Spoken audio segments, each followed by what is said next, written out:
Bonjour à toutes et à tous, heureux de vous retrouver sur le plateau de Le Turf TV pour votre émission quotidienne consacrée au Quintet Plus 5-5 du mercredi 23 avril à Agen. Comme vous pouvez le constater, Philippe Thévenon n'est pas encore revenu de son week-end à Rome en ce week-end de Pâques. En revanche, Mathieu Mortagne du journal Bilto est bien là pour m'accompagner aujourd'hui. Bonjour Mathieu. Bonjour Frédéric, bonjour à tous.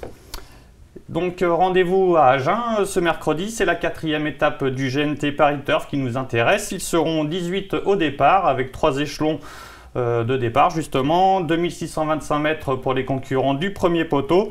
Et si le maillot jaune Carasse Rose n'est pas présent, ses poursuivants immédiats sont bien là. Je vous propose de passer tout de suite au sommaire de l'émission qui sera bien sûr composé de l'analyse de la course avec en prime un bruit des pistes, avant bien sûr le prono et le conseil de jeu de Mathieu. Alors Mathieu, comme je le disais, Carasse Rose n'est pas là, mais ses poursuivants Hugo du Loisir, Vicomte Boufarco sont bien en piste. Ils vont essayer de lui piquer son maillot jaune. Mais en revanche, dans votre analyse, vous avez placé en tête le numéro 3, Urfé Jallery, que vous avez sans doute repéré lors de sa dernière course, Mathieu. Oui, Urfé Jallery, en fait, si on se rappelle bien, la première étape du GNT à Amiens, c'était la favorite de toute la presse.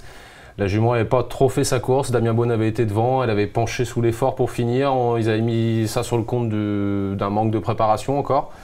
Derrière, ça s'est encore mal passé, mais en dernier lieu, dans la dernière étape d'ailleurs, elle a fait la faute dans le premier tournant.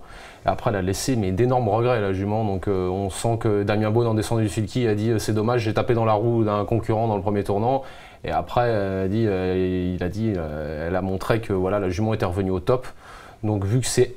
Bon, il y a de l'opposition, mais je pense que sur ce qu'elle vient de nous montrer, si elle est revenue vraiment à son top niveau, normalement, elle est capable d'aller devant dans un lot comme ça, surtout sur une piste comme Agen, où c'est pas facile de rendre la distance.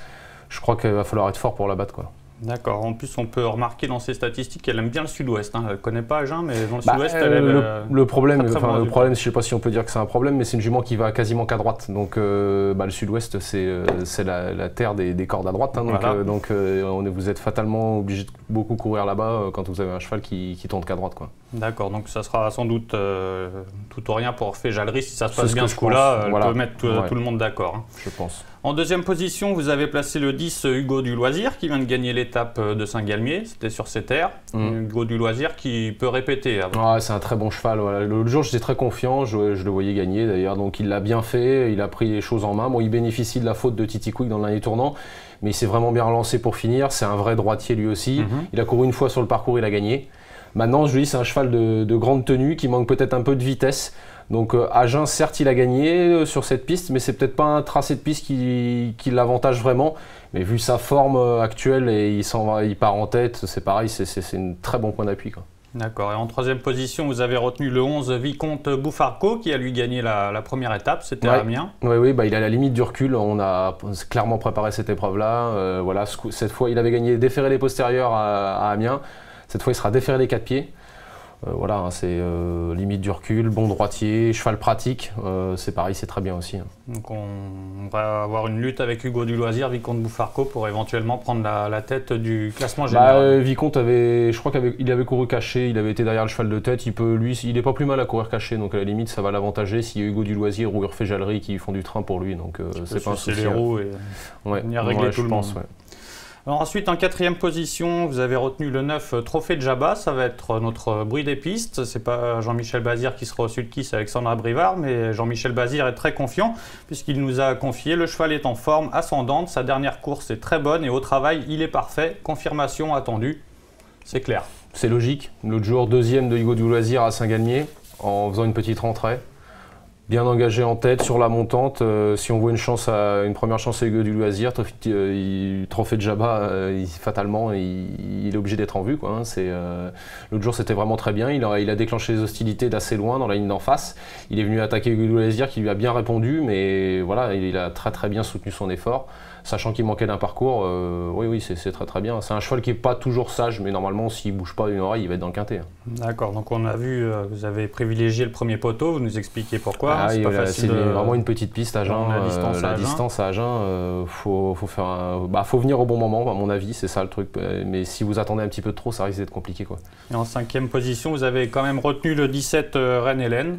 Reine-Hélène qui sait tout faire. Très bonne Reine-Hélène, ouais, ça c'est une super jument de gros internationaux. Voilà, elle était seconde de l'étape à Amiens en n'étant pas très heureuse.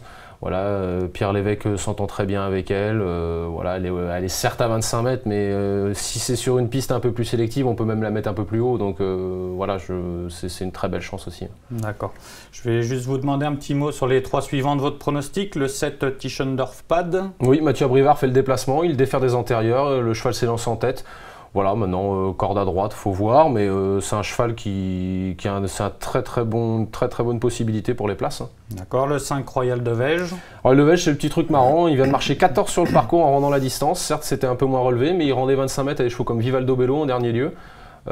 C'était pas mal du tout, hein. S'il répète ce chrono-là, faut pas l'exclure pour une place dans le quintet. D'accord. Et enfin là, ce Viva la Vida que vous avez retenu en 8e position. Oui, je voyais un peu en dernier lieu à Saint-Galmier qui m'a déçu, elle est 6e sans marge. Maintenant, elle faisait une petite rentrée et c'est une jument très pratique. Voilà, il va être sûrement le long de la corde. Jean-Étienne Dubois, il insiste dans le GNT, il retourne là à Agen, il fait le déplacement. Donc une petite piste comme Agen, ça peut justement servir ses intérêts. Elle peut se faufiler et venir grappiller quelque chose s'il y a des défaillances. D'accord. Merci beaucoup Mathieu. Je vous laisse rappeler votre pronostic. Alors en tête le 3, Urfé-Jallerie, ensuite le 10, Hugo du Loisir, le 11, Vicomte Bouffarco, le 9, Trophée de Jabba, le 17, Reine-Hélène, le 7, Tischendorf Pad, le 5, Royal de Vège, hélas, Viva la Vida. Merci Mathieu. On va bien sûr terminer par un conseil de jeu en 5-5. Donc on a décidé de prendre 3 bases. Donc le 3 Urfé-Jallerie, le 10 Hugo du Loisir, le 11 Vicomte Bouffarco. On va leur mettre 7 associés, ça nous fait un jeu à 21 € pour 1 € de mise de base. Donc évidemment on a gardé les 5 autres de votre pronostic, c'est-à-dire le 9, le 17, le 7, le 5 et là c'est dans les regrets, on a rajouté le 16. Sissi du Morin, jument de classe mais forme un peu douteuse, mais attention, Philippe Dojar fait le déplacement, donc attention. Et Caution GD qui 14, qu'on peut jamais écarter, qui est un cheval de classe, qui a des soucis de santé mais qui est capable de belles choses comme on a pu le voir à Marseille dans l'étape de Marseille-Morelli. Très bien, merci beaucoup Mathieu. Je vous rappelle bien sûr que sur cette étape du GNT, vous pouvez jouer au nouveau pari exclusif de leturf.fr, le groupe est gagnant, qui fonctionne bien sûr sur cette étape, avec une chance sur 3 de gagner, je vous le rappelle. Et en attendant le prochain rendez-vous de jeudi à Longchamp, je vous souhaite de bons jeux à tous et je vous remercie de nous avoir suivis. Au revoir. Au revoir, bon jeu à tous.